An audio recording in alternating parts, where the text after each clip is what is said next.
Hi,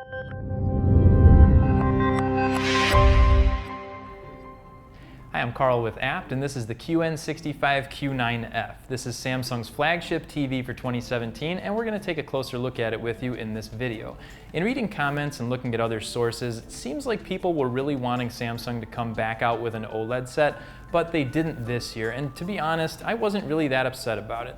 These new QLED TVs, this one specifically, really show you what kind of picture LED is capable of producing, and it's really good. Not only that, but there's less of a risk of burn-in as well, which to me seems like a good trade-off for the black levels not being quite as good as what you're going to find on an OLED. Now, with that being said, let's take a look at the TV.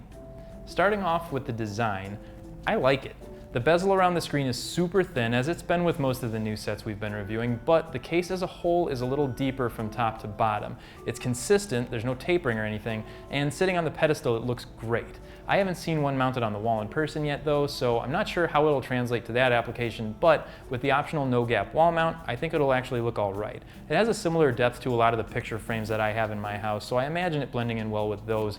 So if you're someone who likes hanging pictures around your house, probably going to look pretty good on the wall. On the back of the TV, there's a small area in the center at the bottom where you're going to plug in the One Connect cable and the power cord, and there's a little cover that goes over those to hide them. If you're going to leave the set on its pedestal, you can actually run the One Connect cable through the feet of the stand. I thought that was kind of a cool way of keeping the cable out of sight. The One Connect box that comes with this is the same as what we've seen on all their other sets as far as the hookups go. There's 4 HDMIs, 3 USBs, a hardwired Ethernet hookup, and an optical audio output, so you can hook this up to a soundbar or a surround system, which I highly recommend. The sound quality wasn't terrible, but this picture really deserves to be part of a nicer sound system. And if you order one of these from Apt, the shipping to the contiguous US is free. You can actually click right up here to see more details on that. Now, let's talk about the good stuff, the stuff that makes this TV so great. The cleaning cloth. Blue microfiber, soft to the touch, serrated edge. You can use it on your glasses, a mirror, the countertop. The options are endless. But seriously, this TV has a phenomenal picture. I watched a bunch of different content, including 1080p and 4K with HDR turned on and off, and this looked great on everything. I didn't notice any light bleed. Any banding I saw kind of seemed like it was more occurring because of the recording rather than because of the set itself.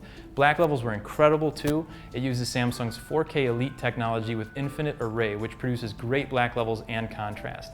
I was really blown away by this thing. It was good with lights on in the room. It was even better with all the lights off. The other thing I was super impressed by was the viewing angle. It looks good from anywhere in front of the screen. I moved off as far as I could to the sides, and the colors still held up really well. I even asked a couple other people to come in and check it out with me to make sure I wasn't imagining it, and they all agreed. So for the LED TVs we've looked at for 2017 so far, this has been my favorite picture. I know that not everyone's going to agree with me, but if you don't, just make sure to check this out in person before taking it off your list when you're considering a new set. The price tag on it isn't for the faint of heart, but I think the picture completely justifies the cost. Moving on from the picture, let's talk about some of the other features you get with this set. The smart features are the same as the other QLED sets, with your menu showing up at the bottom of the screen when you press the home button, and moving through them is really easy. You get a good selection of apps as well, so it's easy to customize to your liking. The remote's also really good on these new sets. It's simple, it's compact, it's got some heft to it, and the voice control actually works pretty well once you get the hang of it too. And it's universal, so it can control most of the things that you have plugged into the One Connect box. But the thing on this set is the picture. I mean, that's the biggest thing. I think Samsung's done a tremendous job with this TV. They made a bold move not getting into OLED when 2 of the 3 big brands have, and I think this set really proves that they made a good choice. The style's unique, the functionality is all there, and the picture's outstanding. So what do you think? Is this going to make people forget about OLED, or do you think Samsung should have jumped onto that train? Let us know in the comments section. Also, remember to like this video and subscribe, because we'll be doing some side-by-side comparisons on a lot of these new 2017 sets as we move forward. As always, thanks for watching, and stay tuned to see all the cool stuff we carry here at Apt.